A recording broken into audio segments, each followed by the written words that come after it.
A rather cunning and fairly entrepreneurial young man told the BBC of how he found a way to make money relatively easily and somewhat cheekily. But before you get too excited, this is not something that I recommend for reasons that I set out in this video. So this young chap was fairly fed up with being called 10 times a day or more by insurance providers and lots of other companies that had his name on their marketing lists. Being rather fed up with this and having his evening and TV watching interrupted, he decided to register an 08 number, typically an 0871 or something similar, as a premium rate number from which he would make 7 pence per minute for every minute that these companies called him. He told the BBC that some of these companies were quite happy to call him, knowing that it was a premium rate number.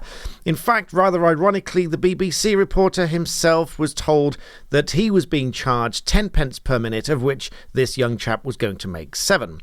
But here's where it gets a little bit difficult, because whilst it might sound like a good idea on the surface, these numbers are of course monitored and now subject to fairly strict regulations. In fact, it's the Phone Paid Services Authority, the PSA, that will regulate all of this activity within the UK for goods and services that are charged to a phone bill, if obviously they're coming through a premium rate number.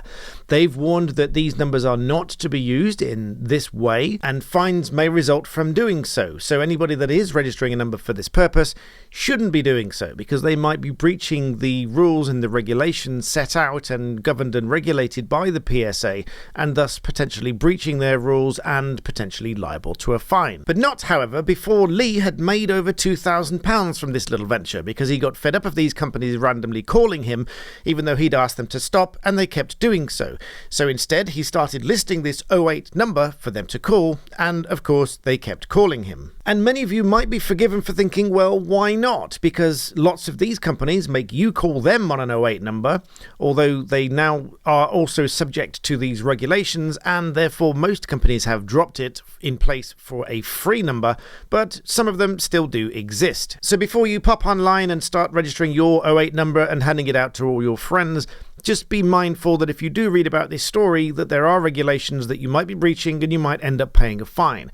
However, I'd be very interested, in an academic sense only of course, as to how much money you might stand to make from this and whether you'd break even after paying the fine. Although depending on the circumstances, these fines levied by the PSA might very quickly outstrip this new little business venture idea, because the PSA has certainly dished out its fair share of fines. £330,000 worth of fines issued to companies for mobile malware and WAP opt-in, and £250,000, £350,000 and £440,000 respectively in separate cases against different companies for signing customers up to subscription services without their consent. These companies were signing customers up and billing them for subscriptions to digital content without their consent. So as I said, if I were you, I would not be getting in line for one of these 08 numbers, however lucrative and interesting it might sound.